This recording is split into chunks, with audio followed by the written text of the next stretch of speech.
இங்க வந்திருக்கும் நடுவர் அவர்களுக்கும் அதில் முட்டு போல் இருக்கும் என் உரையை கவனிக்க வந்திருக்கும் இந்த மாணவ கணிகளுக்கும் என் இனிய வணக்கத்தை தெரிவித்துக் கொண்டு எனது தலைப்பு என்னவென்றால் நம் கல்வி நம் உரிமை என்ற தலைப்பில் உங்களிடம் உரையாட வந்துள்ளேன். நம் கல்வி என்றால் என்ன? நம் உரிமை என்றால் என்ன? சமமான கல்வி, அதுதான் நம் கல்வி நம் உரிமை. எனக்குள் எழும்பிய 4 கேள்விகள், அதுக்கான பதில்கள், அதை தெரிவித்துக் கொள்ள நான் இங்கே வந்துள்ளேன்.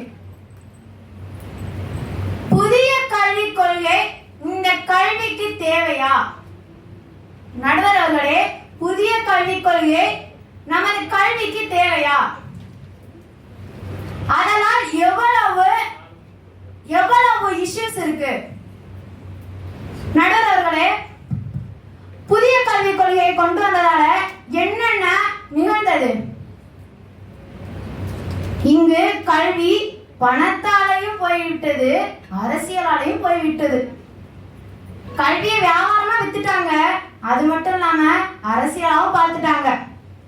அப்ப நம் கல்வி நம் உரிமை என்ன? இந்த கல்விக் கொள்கை எதுக்கு? இந்த புதிய கல்விக் கொள்கை நீட் எக்ஸாம் எதற்காக?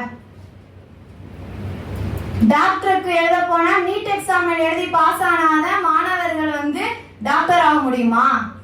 அதுவும் கிடையாது. காசை கொடுக்கறாங்க, டாக்டர் ஆகுறாங்க. அப்போ திறமையான மாணவர்களுக்கு பதில் எங்கே? திறமையான மாணவர்களுக்கு பதில் எங்கே? இன்று நம்மளுடைய உழைப்பை போட்டு நம்மளாம் என்ன பண்றோம்? படிச்சு நம்ம விழுந்து விழுந்து படிச்சா அவங்க என்ன பண்றாங்க? ஈஸியா நம்மகிட்ட இருந்து வாங்கின காசையே அரசியல்காரவங்க அழகா கொடுத்து டாக்டர் பட்டத்தை வாங்குறாங்க, லாயர் ஆகுறாங்க. அப்ப படிச்சுக்கிட்டு இருக்கிற ஏழை மக்கள்லாம் இப்ப யாரு? ஏழை மக்கள்லாம் யாரு? அப்ப ஒரு கல்விக்கு தேவை பணமும் அரசியலும் தான்.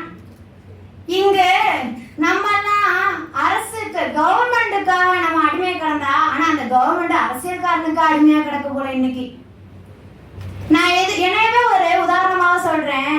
இன்னைக்கு என்னோட கல்லூரியில போயிட்டு எனக்கு ஒரு இடம் ஒதுக்கீடு கேட்டதுக்கு சொன்னாங்க, இவ்வளவு நீங்க தொகையை கொடுத்தால் நாங்கள் உங்களுக்கு உங்களுக்கான சீட்டை ஒதுக்கி தரோம். நான் சொன்னேன், அப்ப நான் மார்க் எடுத்து வரேன், அப்ப அதுக்கெல்லாம் என்ன மதிப்பு எனக்கு அப்படின்னு நான் கேட்டேன். மார்க் எடுத்து வரேன், இதுக்காக நான் படிச்சு வரேன் நடுவரே. ஆனா அவங்க என்ன பண்றாங்க? காசு இருந்தா நீ வந்துக்கோமா, 10,000 ரூபாய் கட்டு, 10 லட்ச ரூபாய் கட்டு, உனக்கு சீட்டு அப்படிங்கிறாங்க. அதே இடத்துல பணக்காரன் உள்ளக்கு நுழையிறான், அவனுக்கு ஒரு மரியாதை சேர் எடுத்து போடுறாங்க, நமக்கு அலைய விடுறாங்க. அப்ப கல்வி இங்க என்னவா இருக்கு? வியாபாரமாவும் இருக்கு, அரசியலாவும் இருக்கு. அப்ப நமக்கு கல்வி, நான் என்ன சொல்ல வரேன்னா, பணக்காரன் மட்டும்தான் படிக்கணும் இல்ல. கல்வி பொறுத்தவரை ஏழைகளுக்கும் சமம், பணக்காரனுக்கும் சமம் தானே? சமம் தானே நடுவரே? சிரிப்பதற்காக நான் இங்கு உரைக்கவில்லை. இங்க படிக்கும் அனைவரும் பணக்காரனும் இல்லை, அனைவரும் ஏழைகளும் இல்லை.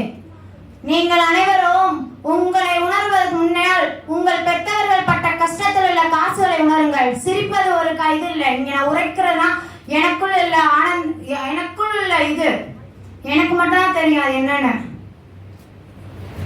எனக்குள்ள மட்டும்தான் அது தெரியும். என்னன்னு